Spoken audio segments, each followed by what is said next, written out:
What's up, YouTube? It's Todd Horst here with Tasty Tracker. Today I wanted to talk about averaging down. I hope everybody is being safe and healthy. I hope you're able to stay in as much as possible and you have the supplies that are needed. I'm not sure there's anything I can do, but obviously if you think I can help in any way, comment down below or send me an email and we'll see what we can do. So anyway, what is averaging down? In an equities portfolio, averaging down is a great thing. It simply means to buy more of an equity that you already own at a lower cost. I think when you're first starting out, there's a lot of terms being thrown out, and it's almost like everything else in the world, at least that I've experienced. People use these big words, and maybe I'm more of a simple person, I don't know, but I feel like it's to exclude you, maybe. Averaging down seems like a phrase that, I mean, it makes sense, obviously, and it is self-explanatory, but it's something to me that wasn't immediately evident. Okay, so another thing people might say is that you're reducing your cost basis. And really all it is, like I said, is buying that stock or ETF, any equity, and continuing to purchase it at a lower and lower and lower cost. So I have an example here. If you have one Apple share at $3.20, which is actually what it was trading at the end of February, and then you bought another share today for $2.50. So now you own two shares. Your average cost here is going to be $2.85 for those two shares. And I have the math there if you need to pause the video. But the good thing there clearly is that if Apple goes to $2.90, now you can sell both of your shares and walk away with a $10 profit. If you never average down, you would still be sitting at a negative $30. So the only caveat there is because there were only two shares, there was a huge movement in price when I averaged down. If we say you owned 1,000 Apple shares and then you are buying 5 more Apple shares at a reduced cost, you're going to see very, very little movement in your averaging down. And I think, again, that's for obvious reasons. But if you want to try to keep things as simple as you can when you're doing your math, my family's moving stuff around upstairs, the easiest way is to buy the number of shares, an equal amount of the shares that you already own. And obviously that's could be crazy if you start getting into a larger portfolio. How are you supposed to remotely buy an additional 5,000 shares of Apple if you already own 5,000 shares? I'm just saying that makes the math a lot easier, obviously. Okay, so we're looking now in this example for Apple to go up to $2.90, and considering Apple had a low of $2.13 this week, it's already gone up $40 this week. It's not unreasonable to think that it will go up another $40 on an infinite time scale. Obviously, $40 more in this rest of this week would be pretty impossible. Not impossible, but pretty impossible because tomorrow's Friday. But with owning regular stocks, the nice part obviously is that you have forever until the company goes bankrupt or whatever, the apocalypse. But there's no end date. And so that brings us to the next slide, which is about options. Clearly, options have an end date, so that changes the way we think about everything. In options, it's almost never really a good idea to average down. And I do have a caveat here. If you're day trading, maybe it would make sense, but that has to be if you're 100% convinced that your original position is still going to go your way. But even then, I still question whether that would be a good idea. Isn't it a better idea to buy a better strike? So say I'm buying a call in SPY. SPY then drops down in price. I could buy a lower strike SPY for the same price that I bought the first one. Then if it does go up, like I'm expecting or wanting it to, then that lower strike is going to increase in more value than the higher strike. So yes, I could have bought a second call for that original strike that we had purchased, and it would be cheaper at that point. So my total cost basis would be reduced, but you sort of get the same thing if you buy a lower strike, but you get the added benefit that if it doesn't make it the whole way up to your original strike, you can still be profitable on that first or on that second call that you bought. If I were to average down and buy two now of this higher strike, and SPY never makes it up that high, then I've lost out on both positions. So you can really increase your odds of success if you choose a different strike. Okay, so let's move on to the next bullet point here. Considering that options have expirations, if and when a position goes against you and you really want to throw more money on it, first of all, I would say step back and think clearly about whether that's the right thing to do or not. You should have a certain amount not only allocated to a specific position, but to a specific ticker. So if I'm allocating $1,000 to Amazon each month, say, even if the Amazon position goes against me and it's at a good spot where I think, hey, this time I'm going to be right, you might want to consider, if $1,000 is your cap per stock, that you put that money elsewhere. Yes, I could add another $1,000 to Amazon and increase the likelihood that that position will be successful. But what if it continues to not be successful? And now I've got $2,000 on Amazon and it's gone against me and gone against my second position. It's better to not only allocate, the correct per ticker, the correct portion of your account allocated, to reduce your risk of your account blowing up. So really consider that. But if you do determine, hey, my cap is $1,000, I've scaled into my position properly and only put $500 into my first position, and so now I'm going to do another $500 to complete my full position in Amazon for this cycle, then you can use that opportunity maybe to get further out expiration. So in the previous bullet point, I suggested getting a better strike. That's one option. Another option here is getting further out expiration. If you do that, you can have better strikes, or you can get the same strike, but just allowing yourself more time to be right. And many times, if we're selling especially, that will give us an opportunity to collect even more premium to help compensate our losing position. So that may or may not be at a different strike, but going out further can help us collect more. And then the last bullet point here is that I'm going to treat that entire position as one combined position. Now, Option Alpha, which I have nothing against, I follow Kirk, and he offers a lot of great education. So if you haven't checked him out yet, go ahead and do that. But he treats each position as an individual position. Now, he won't treat each individual leg as an individual position, if that didn't really make sense. But he won't leg into and out of positions typically. He'll sell an iron butterfly and then close one half. So he'll close a vertical on either the put or call side. But say he has two separate iron butterflies, he won't treat both of those as one position, in the sense that he doesn't close them out at the same time. He'll still take the 50% profit target, or 25% if they're iron butterfly. He'll still take that profit target on one of those positions and then wait for the other position to come into profitability.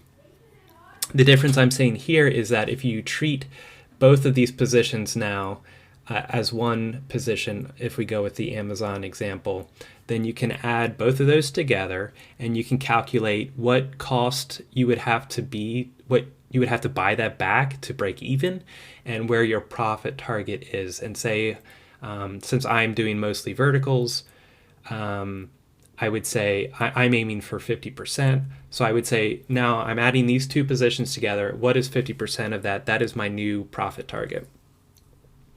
And what that ends up happening then is you end up holding your better positioned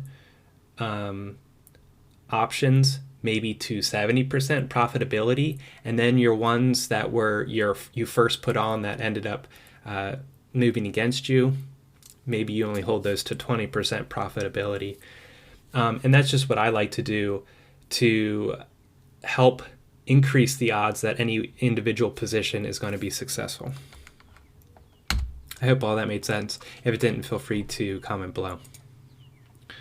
Next slide. Okay, so basically my recommendations are pretty self-evident. If you're in an equity portfolio, use times like these, the dips in other words, to strengthen your position in any ticker that you wanted a larger position in before, but maybe price was holding you back. So you wanted Apple before, but you couldn't really justify buying another 10 shares at the price that it was at because maybe you didn't have that much cash sitting around.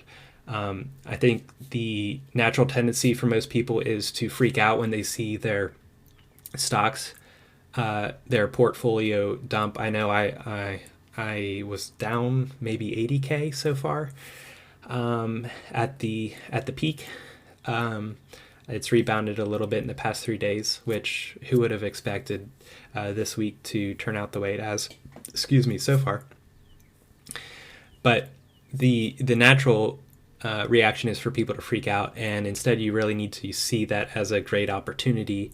As you know, maybe as stocks were creeping up a month or two ago, people were getting frustrated how expensive and overbought the market seemed to be.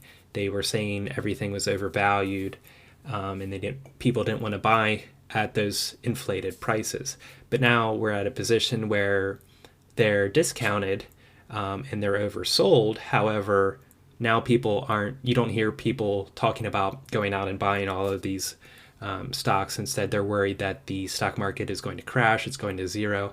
I think you have to have a little bit of a levity here and check in with reality. Obviously, the situation is bad.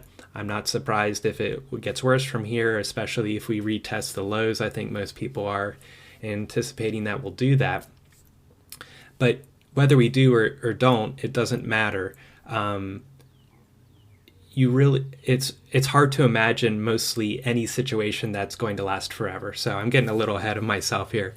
Let's go back to the second bullet point, which is instead of freaking out, lean into the downturn and definitely don't pull out. But if you can afford it, consider increasing your retirement contribution during this period. I know a lot of people are getting laid off. Clearly, that's if you're having a situation like that. First of all, I'm sorry, and hopefully this can all blow over as quickly as it can. But for me, I'm fortunate enough to be able to work from home.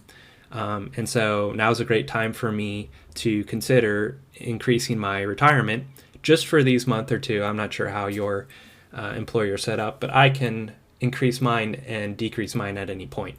So, I'm considering increasing mine for the next 2 or 3 months. Once we rebound, then I'll back it down to what it is normally, and then just try to run a little bit leaner, financially speaking, for the next couple months till we get through this period. Okay, so yeah, the next point here is avoid pulling out. This cements your losses. Again, this is pretty basic stuff if you've been doing this for a while, but I think for the people who are maybe new to it, and sometimes if you're new, you can be overly emotional, or you're just looking at the chart thinking that you've actually lost that money. But the reality is you still own the shares, they've just decreased in value. So when the value comes back into the market, those shares will increase in value and your portfolio will go up. So there's no point in selling those stocks because now you've cemented your losses. And what are you going to do? Maybe put those into bonds. When you go to go back into stocks when the market rebounds, you've already missed that recovery move back up. And so you're missing out on all of those gains back to, if you want to think of it as zero. You would be going into the negative and then pulling everything out instead of just waiting till we get back to zero. So if you can, obviously avoid that at all costs, and if you can, increase your contribution now. So here's back to where I said, how long can any of this stuff last? And I mean like any tragedy. 9/11 was horrific, and that passed. And 2008 was very bad for a lot of people, and that passed. I'm not saying that this is going to be over in a month, but at the same time, it's not going to last decades and decades and decades. It's something that we will get a handle on, and the financial market will rebound. So knowing that it's only a momentary thing allows you to take advantage of the situation instead of freaking out. I do think the last bullet point here is to scale into your position, though. So while I'm leaning into it, I'm not going to take all of my free cash and buy in today. The reason you want to scale in, buy 100 shares today, and then 100 shares tomorrow, and then 100 shares the next day. If you can afford to do that, if you can split up your purchases into blocks or lots or whatever you want to call that, then you can move with the market as it continues to move down. If we would have taken that first 10% day down that we had in SPY a couple weeks ago and threw all of our free cash on stocks, then I'm not saying they won't come back to that value. Clearly they will at some point. But how much better would you be in a position if you bought $100 worth a day of stocks and the entire way the market moved down? And yes, you're not going to hit the perfect timing because you'll continue to buy some on the way back up, but at least you're getting some at every price, if that makes sense. Okay, so things can always get worse. So if my theory there is I'm going to always keep some money available on the back burner to be able to deploy as the market goes down and down and down. And as it starts showing signs of recovery, then I'm going to scale back the amount I'm going to be purchasing. So that way I'm not increasing my cost basis. Okay, I think that's really all I had today. Yep. So as always, if you could like and share, subscribe, give a comment below if you have any questions or video ideas. I do have a lot of videos planned. However, some of the videos I've been doing have been covering multiple topics that I wanted to cover, so I have been going through them a little bit quicker than what I had planned originally. My website is Stacy Tracker if you're interested in supporting me or the website. The goal there is to continually build tools for to make everybody's process simpler and more effective, to make you better as a investor and trader, as well as making your decisions easier and easier, and helping you see the data more clearly. So it's only $9.99 a month. Obviously, subscribing there really helps me out, and giving anyone that you think would be interested, sharing that would be great too. I do have a referral program, and so you can get a little bit of discount on your subscription if you refer others. As always, I am not a financial advisor, and so if you have any questions, I can obviously do my best to help you out, but if you have any specific questions, it's probably best to go to a professional for those. Anyway, thanks guys, I'll leave it there.